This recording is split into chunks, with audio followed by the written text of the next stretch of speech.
Destilación y cromatografía. ¿Cuál es el fundamento de la destilación? Diferencia del punto de ebullición. En realidad lo que está reportado es que esta técnica de destilación es ideal cuando se tienen unas diferencias en puntos de ebullición que sean importantes, 50 grados o más. Sin embargo, nosotros vamos a hacer una destilación simple para que nos vamos familiarizando con la técnica y para eso se requiere que tengan siquiera un 20 grados centígrados de diferencia en el punto de ebullición.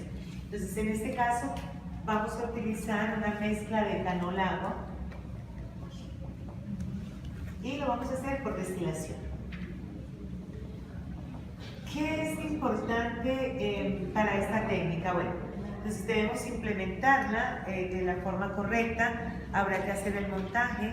El montaje implica entonces tomar una cantidad determinada de la muestra, 100 mililitros, entonces van a medir con la mayor precisión posible. Esto lo hacen entonces por la cantidad que es con una probeta, pero vamos a intentar que nos quede muy bien medido, ¿cierto? Entonces vamos a medir 100 mililitros de la muestra que está marcada para el trabajo hoy y se hace bien la medición. Se lleva entonces al balón para la destilación, que es un balón de fondo redondo con un desprendimiento lateral. Y viene el desprendimiento lateral. Vamos a empezar a hacer el montaje.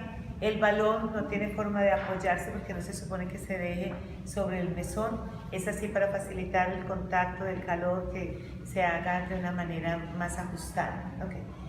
Antes de que adicionen la mezcla que se va a separar por destilación, deben agregar al balón unas perlitas de ebullición que sirven de mucho tipo. A veces se pueden conseguir las perlas regulares, o sea, comprarlas como perlas de ebullición, o en este caso lo que vamos a utilizar son pequeños trozos de porcelana que tenemos acá, y van a ponerle una cantidad, ¿sí? Más o menos, una cantidad más o menos como esta de perlas de ebullición que irán en el fondo del balón. ¿Cuál es el propósito de las perlas de ebullición? Controlar el proceso de ebullición que va a ocurrir ahí, ¿cierto?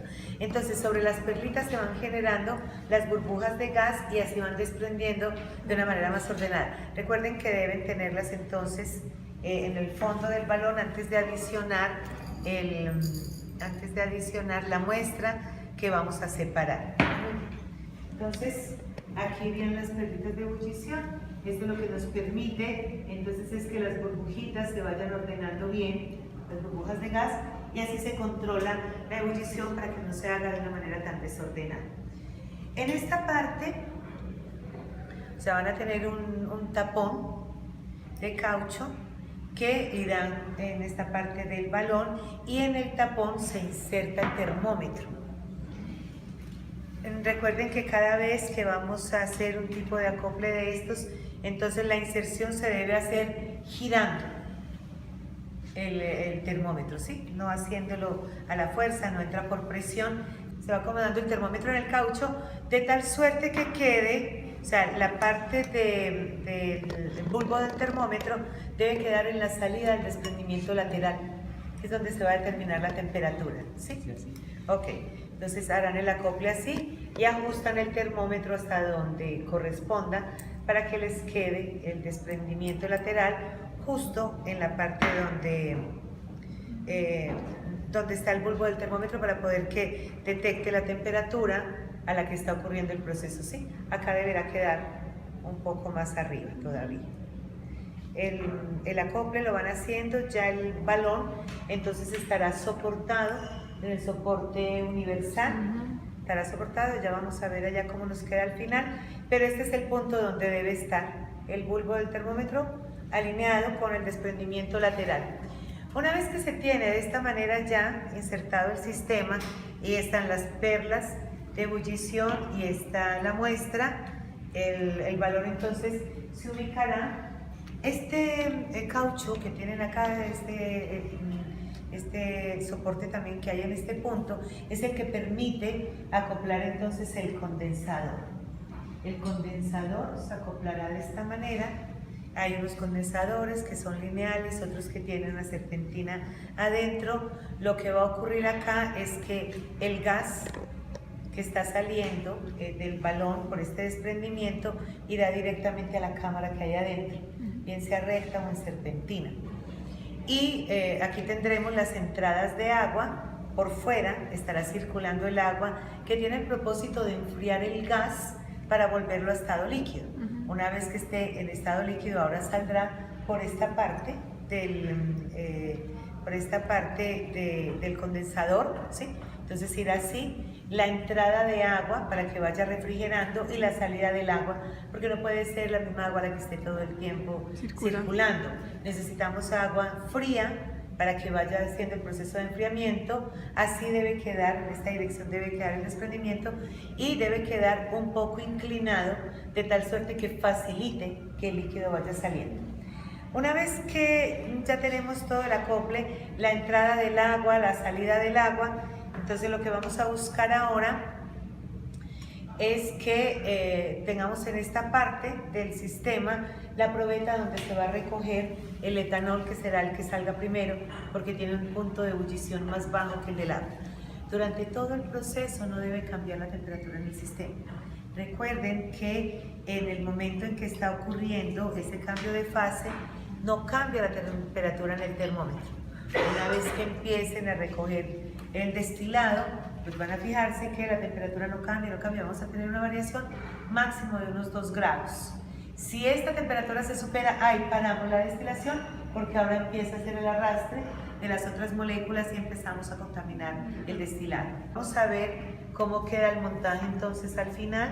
Este entonces iría a la llave verde, ¿sí? Para poder que entre el agua, y la otra, la entrada de agua no debe ser muy fuerte, y la otra estará conectada al desagüe que tienen ahí en los mesones. Uno se fija en el flujo de agua, precisamente el de la salida, y debe estar dirigido ahí al desagüe que tenemos. Este es el que nos determina con qué velocidad está entrando el agua ahí. Debe ser un flujo constante pero suave, no sea tampoco muy fuerte porque eso nos puede afectar el sistema. Va entonces la pinza que está agarrando el balón que tiene el desprendimiento lateral. Aquí tenemos la placa que está evitando el calor directo sobre el balón. Aquí insertarían el mechero. El mechero que debe estar con el fuego también controlado para poder que se haga un calentamiento que sea adecuado ahí.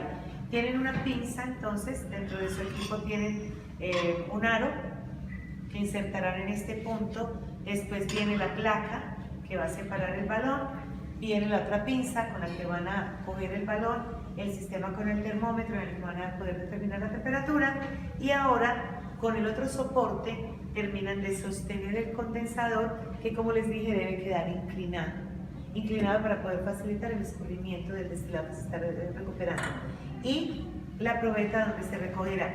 Muchas veces utilizan algunos recursos para subirla un poco y que el destilado no tenga que caer desde tan arriba. Entonces pueden subirla un poco con los cuadernos para que quede más cerca y así caiga el líquido un poco más fácil. Ahora, si partimos de 100 mililitros de la muestra, el volumen de destilado que se recoja dará la concentración que tiene de etanol esa muestra en volumen a volumen, ¿sí? En 100 mililitros, ¿cuántos mililitros tendremos del destilado? El mechero no debe ser muy intenso. Sin embargo, fíjate que esta placa está protegiendo el contacto directo del fuego con el fondo del balón para poder hacer que el calentamiento sea homogéneo, ¿cierto? Que sea coordinado durante todo el tiempo. Realmente lo que se requiere aquí es que tenga el flujo del agua fría para ir enfriando precisamente el vapor y que vuelva al estado líquido, volverlo a pasar a estado líquido. Pero si el agua entra por esta manera tampoco es un problema realmente, porque lo que necesitamos es enfriar la cámara en este caso. Puede ser más eficiente si lo hacemos en contraflujo. La cromatografía es un sistema supremamente útil y que se ha extendido cada vez más como técnica de separación. El aporte que hace la cromatografía es permitir separar unas mezclas ahora de una gran complejidad. Aquí tenemos una mezcla con 2 sustancias, ¿sí? Que es más fácil de separar, o en la anterior teníamos 3, es más fácil de separar, pero ahora, por ejemplo, el uso de la cromatografía en términos de la industria de alimentos, de la producción de insumos, es supremamente amplia. Se ha ido evolucionando mucho en esta técnica, es una técnica que tiene muchas particularidades precisamente por lo específica, y hay muchísimas formas, muchísimas variaciones de esta misma técnica. Hay cromatógrafos de gases, hay cromatógrafos de capa fina, hay cromatógrafos iónicos, y eso va mejorando, pero el principio de todos es el mismo. El principio de separación en la cromatografía es la afinidad por la fase. Entonces, lo que buscamos es que una vez que se tiene la muestra, se va a tener una fase móvil, que en cualquier caso, si estamos hablando de capa fina, será un vidrio con un óxido como estos, que puede ser un óxido de silicio, un óxido de aluminio. Fíjense que es una capa metálica que está recubierta con un óxido de uno de estos metales, ¿cierto? Y en realidad, pues la muestra estaría ubicada en este punto. Esto sería la fase estacionaria, y pondríamos una fase móvil, un solvente que permita que las moléculas se vayan distribuyendo dependiendo por la afinidad que tengan entre la fase móvil y la fase estacionaria. Como esa afinidad que tienen por las fases varía de una sustancia a otra, pues permite separar entonces las sustancias y se van quedando en algunos puntos del recorrido. Esto sería una forma como una cromatografía de capa fina. Obviamente esta es una plaquita pequeñita que se requeriría para hacer una muestra pequeña. Esto se hace también en vidrios, tiene muchas variantes. O esto, que también es un papel cromatográfico, se utilizan, como les digo, de muchas maneras. Y lo que vamos a hacer es sacar una laminita, vamos a recortar acá un pedacito. Tenemos una tijerita ahí, Alejo, ¿no? Ok. Bueno, entonces vamos a recortar una plaquita un poco más grande que esta para que la podamos ver. De esta ya no tenemos mucho de este material, entonces vamos a empezar con este, ¿sí? Y podemos recortar unas plaquitas que sean más o menos de este tamaño, que nos permita ver mejor cómo se está comportando los pigmentos. Normalmente las tintas tienen muchas moléculas de diferentes colores y pueden quedar aquí bien separados esos compuestos, ¿sí? Vamos a intentarlo. Entonces, para la cromatografía vamos a poner la muestra, pero antes que eso, con un lápiz, no debe ser con lapicero para que ahora no se riegue. Entonces, con un lápiz, con grafito, se hace una línea, que es la línea que va a estar separando el etanol o el solvente que se vaya a utilizar, lo va a estar separando en ese caso de la muestra. En ningún caso el nivel del etanol debe superar la línea que ponemos. Puede ser 1 centímetro, puede ser un poco más alta, y aquí iría, sabemos que entonces esta rayita que puede quedar derecha, entonces tendrían acá hasta este punto, por debajo de esta línea debe estar el eluyente, ¿sí? Lo que se vaya a utilizar como fase móvil, y por encima entonces se harán las marcaciones con los lapiceros de colores, preferiblemente de colores, puede ser también negro, pero podemos tener acá con un lapicero de color. Muchos colores. Eso, aquí tenemos muchos colores, los marcadores también nos sirven. Podemos hacer unos 3 puntitos, por ejemplo, de diferentes colores, 2 o 3 puntos. Ojalá que los hagan de diferentes marcadores cada uno para que podamos ver qué ocurre. Y en ese caso se pueden utilizar estas placas cromatográficas que vienen con las ranuras que permiten soportar la lámina. Miren que aquí iría una lámina, o sea, la lámina estaría soportada en este punto, y este sería el ancho. Es un vidrio, es una placa cromatográfica que se puede reutilizar una vez que ya se utilizó. Se quita la cobertura que tiene, este óxido que tendrá encima, la cubierta blanca que tiene, y vuelve y se le pone. y se sigue utilizando como técnica ahí. Nosotros, pues lo que vamos a hacer es poner la placa. Recuerden que el nivel del etanol no debe superar la marca que le pusieron, debe estar por debajo de ese nivel.